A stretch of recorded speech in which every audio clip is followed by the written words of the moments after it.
looking for a monitor for a while now. Basically a small, really good monitor that I can use with the GH5 and the GH5S now.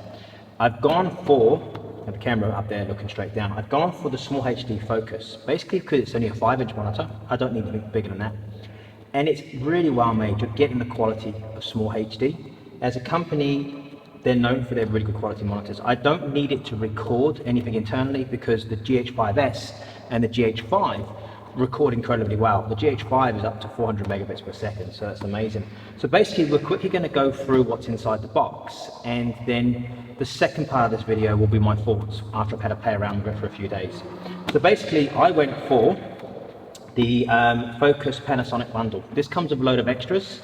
I think it comes with a dummy battery, which means I can actually run the camera power from the monitor because it uses an NPF, I think it is, the batteries, standard like Sony batteries that all my LED lights and everything else use. So let's open the box up and let's have a look what's inside.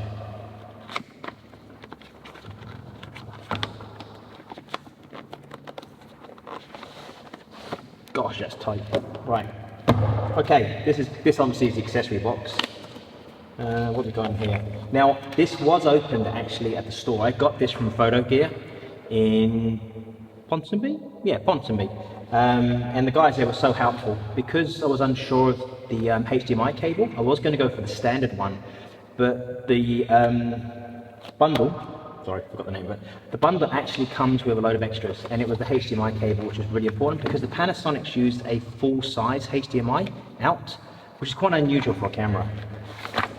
Right, okay, so in the bundle we have, right, okay, we have full-size HDMI to the special micro HDMI.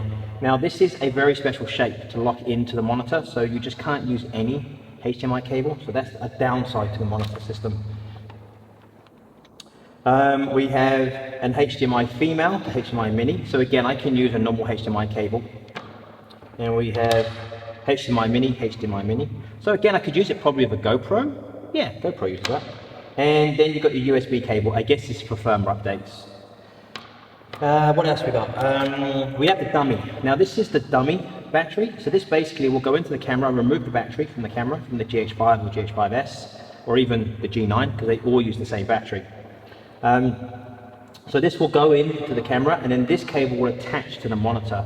So what this does, this gives me power directly from the monitor. I think they say you can get up to like 3 to 4 hours of power from the actual monitor, which is really good. I'm just checking now.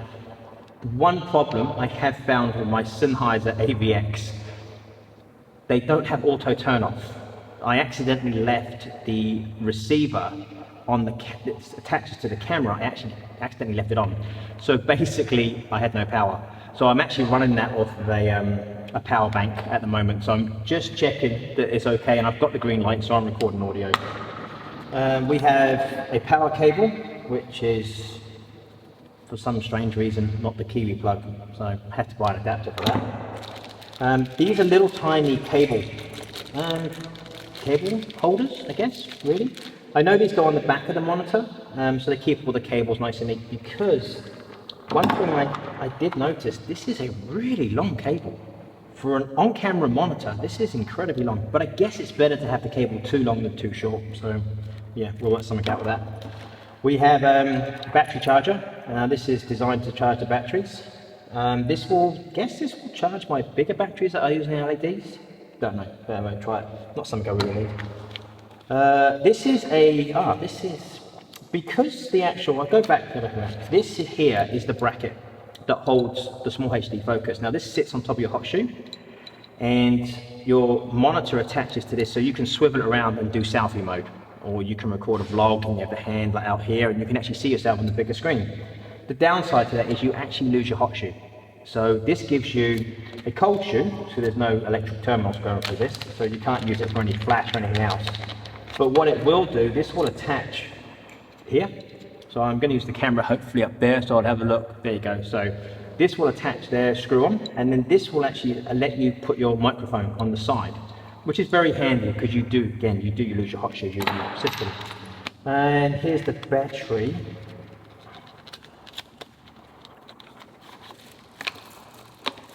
Okay, so this is just a standard. This is an NPF. This is a 774, and I think I use 970s actually on my camera. So it's a nice battery, smaller than the ones I use on my LEDs. So okay, we'll get all that out of the way at the moment. Okay, just shut that out of the way. Sorry, I just need coffee. Okay, so in here, here's a quick start guide, as you can see. It goes through the basic interface. It has its power on and off button, it's touchscreen navigation, it's a 1/8 inch headphone jack, it's a 7.2 volt output, SD card slot, micro HDMI and micro USB into the camera. And it has quite a good interface, as you can see on here, which I will go over in part 2 of this video. Oh gosh, that's tight. Right, okay, oh, hang on. So before I get to the monitor, they've actually included a screen protector, which is really handy because I would have fitted one to that. That's a nice little touch from SmallHD to actually include a screen protector, and this is tempered glass, so yeah, that should be quite tough. Hopefully it won't add too much glare to the actual monitor.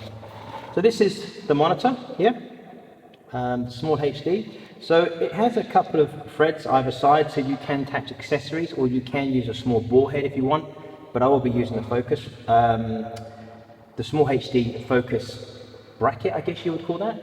At the bottom, SD card slot, headphone jack, and then you have your two HDMI and micro HDMI and your USB. But again, you have to use their special cables because this is quite narrow in here. It's quite a small fitment. So okay, I'm just going to tie the bracket. Let's see what it looks like. So it has two locating pins inside. So you line them up. And then just screw it on like that. And then you have a tension screw here. So this, obviously, as you undo it, it will become looser. And when you tighten up, it will become tighter. So basically, it will sit on the camera like this. And then when the camera's the lens point towards you, can flip it over. And the actual image flips upside down as well. So you actually, no, flips up, flips over. Yeah, the image on the screen flips over. Very nice quality. It's like a soft, hard rubber, so it's got good grip to it. The only thing it would have been nice if it come with was a case, because this will be chucked in my bag with all my camera gear. And to have a little case to protect it would be nice, because it is an expensive monitor. This is just under 1,000 Kiwi dollars. And it is quite expensive for a monitor. It's not 4K. I don't need a 4K monitor. It doesn't record anything internally, but it is, I think, 800 nits, they call it. It's meant to be really bright so you can use it outside in daylight. It's very nice quality. Very happy with this. And the next part of this video will be after a couple of days of me testing the actual monitor and going through the menus and seeing what I think of it. But this will be used mostly on the GH5S. The GH5, because it has the built-in body stabilizer, I will be using that for more handheld stuff, and I don't really want a big monitor on it. But this is also because I have a habit of looking at my screen on the side. I don't look directly at the camera. It's quite hard for me to look directly at a camera because I'm quite new to this. So having this on top means I will be looking directly at the camera, hopefully. But stay tuned, and I'll be back in a minute with my mini review, I guess, of the SmallHD Focus.